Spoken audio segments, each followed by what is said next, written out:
Lesson 199, I'm not a body, I am free.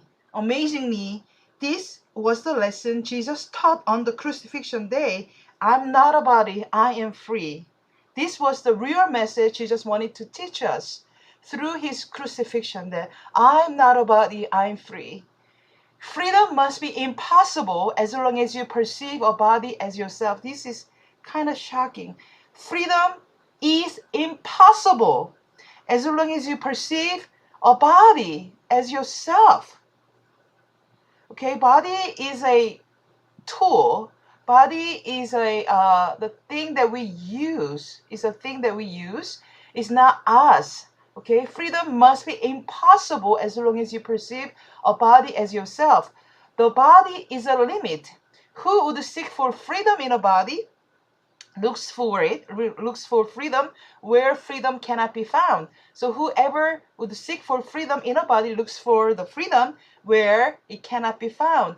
The mind can be made free. Here, this is contrast. Freedom must be impossible, but here the mind can be made free when the body no longer sees itself as in a body. I'm sorry, the mind. The mind can be made free when the mind no longer sees itself as in a body.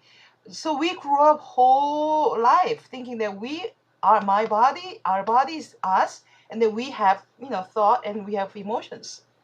That's what we knew about, right?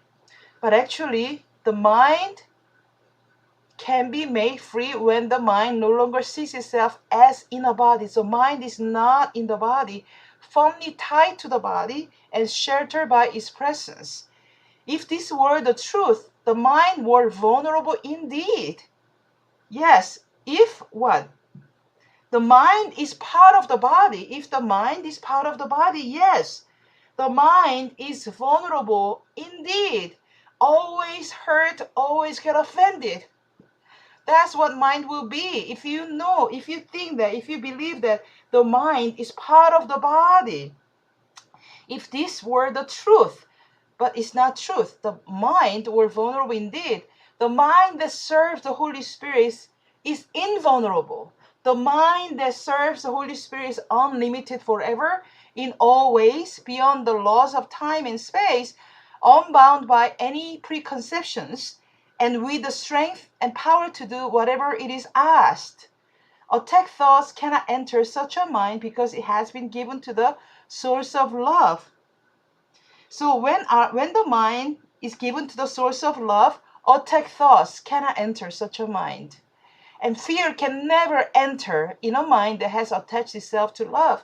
So when our mind is completely is turned to love and serves the Holy Spirit and given to the source of love, then the attack thoughts and fear cannot enter.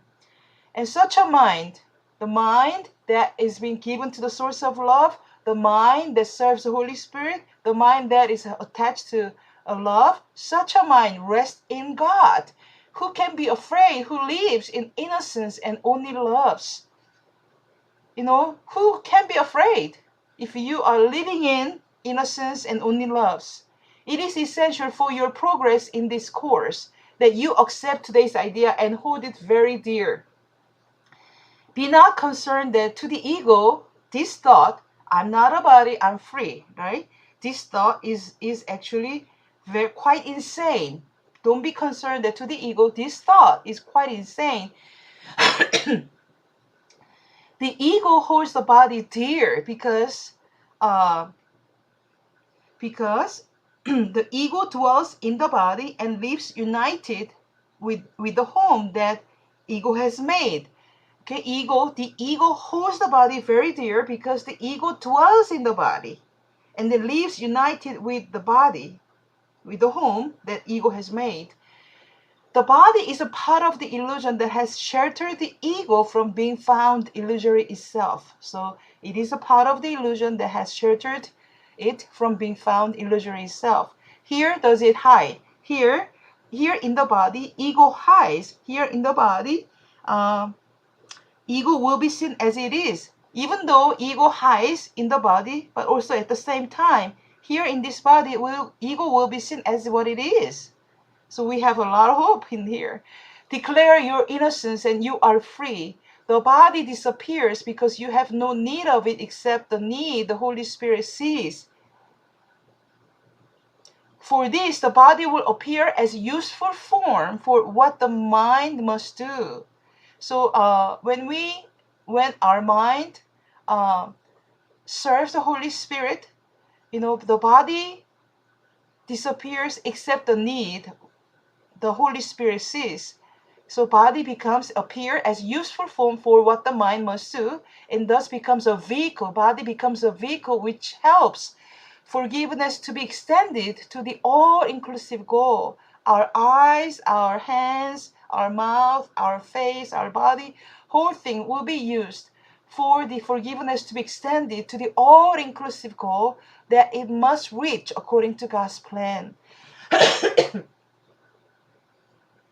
Cherish today's idea and practice it today and every day. Make it a part of every practice period you take.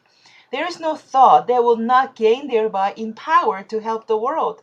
There is none which will not gain in added gifts to you as well. We sound the call of freedom around the world with this idea that I'm not a body, I'm free. And would you be exempt from the acceptance of the gifts you give? The Holy Spirit is the home of the mind that seeks for freedom. So what is our home? Where is our home? Who is our home? Holy Spirit is the home of the mind that seeks for freedom. As long as our mind seeks for freedom, we turn to the Holy Spirit and we serve the Holy Spirit. So Holy Spirit becomes our home. So in Him, in the Holy Spirit, which is the mind that seeks for freedom, has found what it has sought, which is the freedom.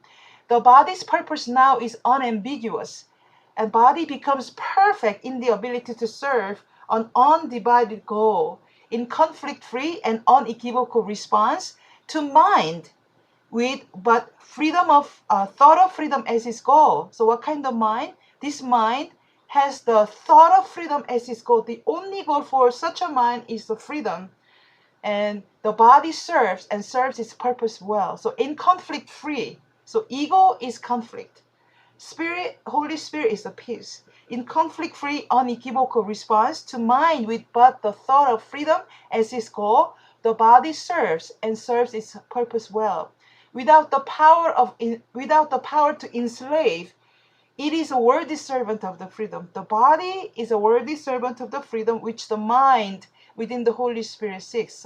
So mind within the Holy Spirit seeks is a freedom. The body becomes a worthy servant for that. So be free today. Carry freedom as your gift to those who still believe they are enslaved within a body. Be you free so that the Holy Spirit can make use of your escape from bondage to set free the many who perceive themselves as bound and helpless and afraid. Let love replace their fears. Whose fears? Here, bound, helpless, and afraid. So let love replace their fears through you. Accept salvation now and give your mind to Him who caused you to make this gift to Him. So what is the gift to the Holy Spirit? Is our mind.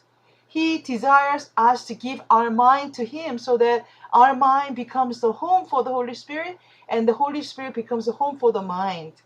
It's a mutual dwelling place. So give your mind to Him who calls to you to make this gift to Him. And for He would give you perfect freedom, perfect joy, and hope that finds its full accomplishment in God.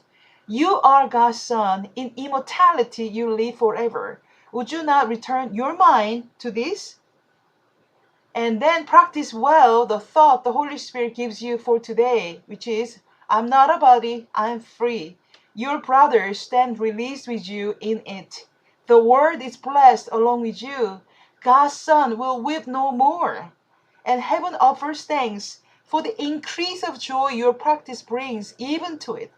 So every time we practice, the heaven offers thanks for the increase of joy. Every time we practice, joy is being increased. So heaven is thankful for the increase of joy your practice brings even to it, even to heaven. So as we practice, the more joy is coming. The joy is being increased, even to heaven, up to the heaven, the level of heaven. So practice is so important because it gives us joy. And God Himself extends His love and happiness each time you say, I'm not a body, I'm free. I hear the voice that God has given me, and it is only this my mind obeys.